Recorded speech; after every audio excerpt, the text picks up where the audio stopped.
Hello boys and girls, welcome to another episode of potential players that Arsenal could be signing this summer.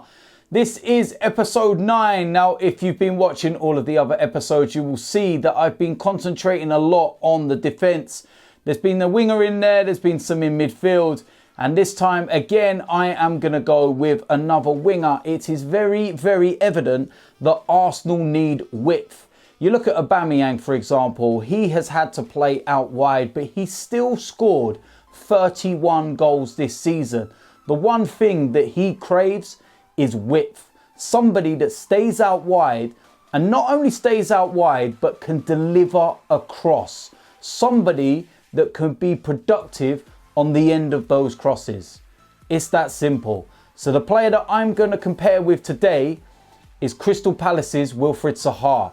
Now this name has been mentioned a hell of a lot in recent weeks, especially since a video surfaced on social media of him talking about who he supported as a boy, and it was Arsenal. He then went on to say that he still supports Arsenal now. I've had my opinion on this guy in recent months, mainly because he won a penalty against us at Selhurst Park, and he absolutely infuriates me at times.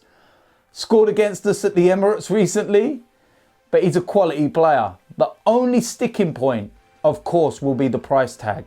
Now, you remember he did have a move to Manchester United when he was a lot younger.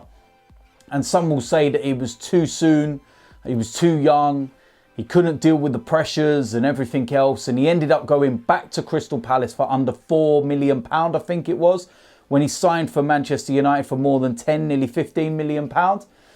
But now he's going to be in excess of £50 million, 60 to 70 they're even saying.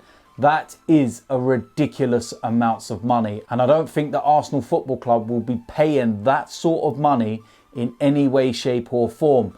But you never know, they could well go out there and splash the cash.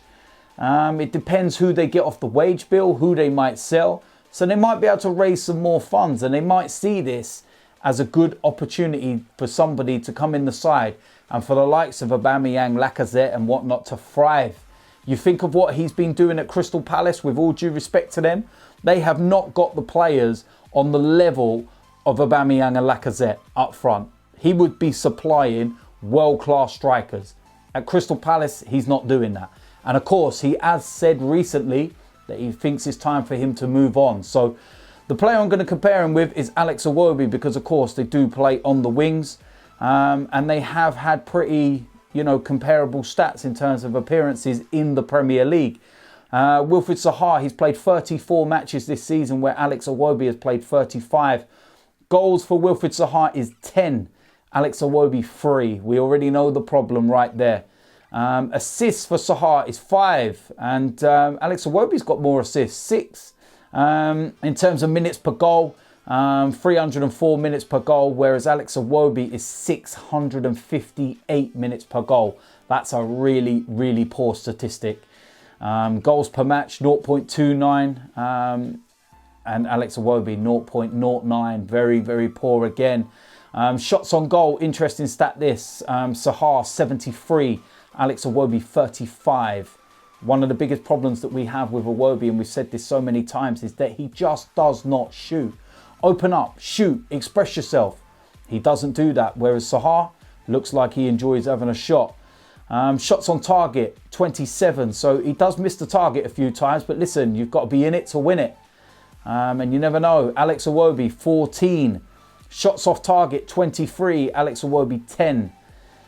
Shooting accuracy, 58% for Zaha, 58% for Alex Iwobi. But when you think of how many shots Zaha has had in comparison to Iwobi, that's not bad. Shooting success, 13.70 for Zaha, only 8.57 for Alex Iwobi. Penalties won, 6 for Zaha. Yeah, we know about some of those, don't we? And Alex Iwobi, none. Goals with his right foot, 8, and in comparison Alex Iwobi, and goals with his left foot, 2 in comparison to Alex Iwobi, 0. Goals from inside the box, 9 in comparison to Iwobi's 3, and goals from outside the box, 1. So yeah, that's an interesting stat. In terms of team play, we've already done the assists and whatnot. Passes, 1,006 passes. Alex Iwobi, 951. And what I will say in this one is you look at the teams and the way they play, it's very obvious that you do play more football at Arsenal. Keep the ball on the floor. So I think that if Zaha was at Arsenal, that stat would rise considerably.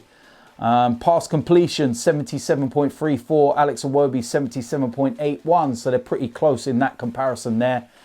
Passes forward, 214. Alex Iwobi, 257. Again, it's about the progressiveness of the team that you're playing for. Passes backward, 258. Alex Iwobi, 208. And again, down to where you're playing, Crystal Palace, maybe not so forward thinking as Arsenal.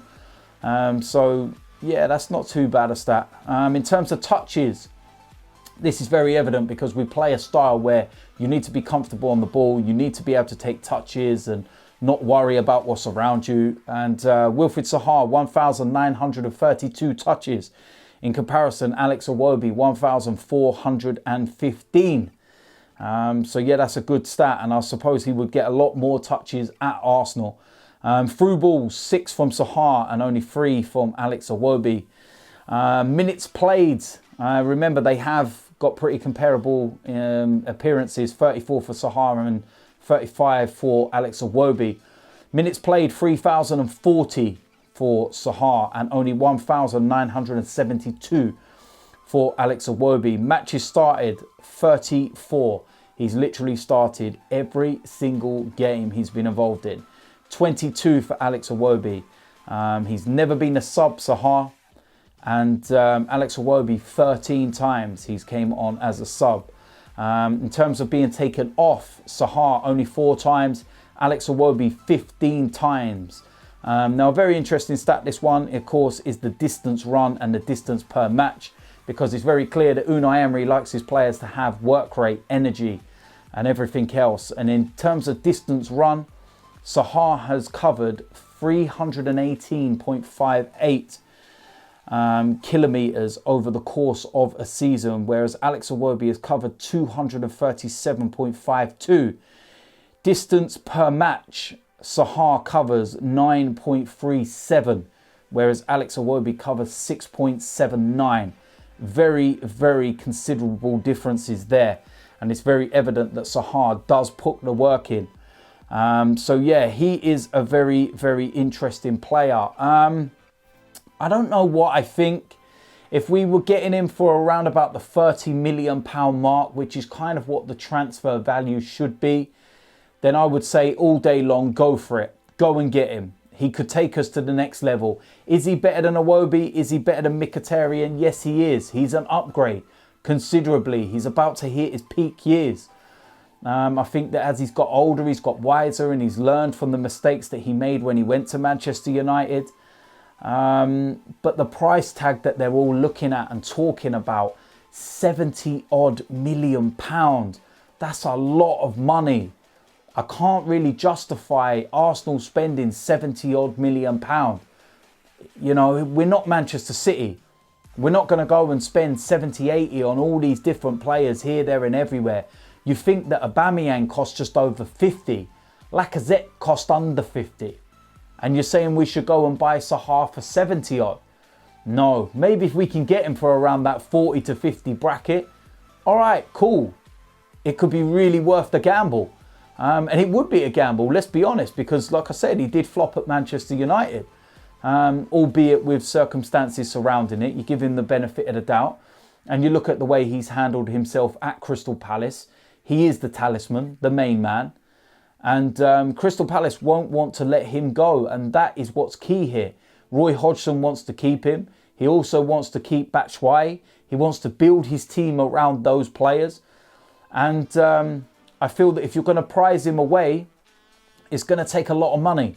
The only thing that could possibly force their hand is if Zaha himself says, I want to transfer. I want to leave. Here's my transfer request. Don't want to play for the club. And he starts becoming, you know, a problem within the team. A bit like Alexis in many ways.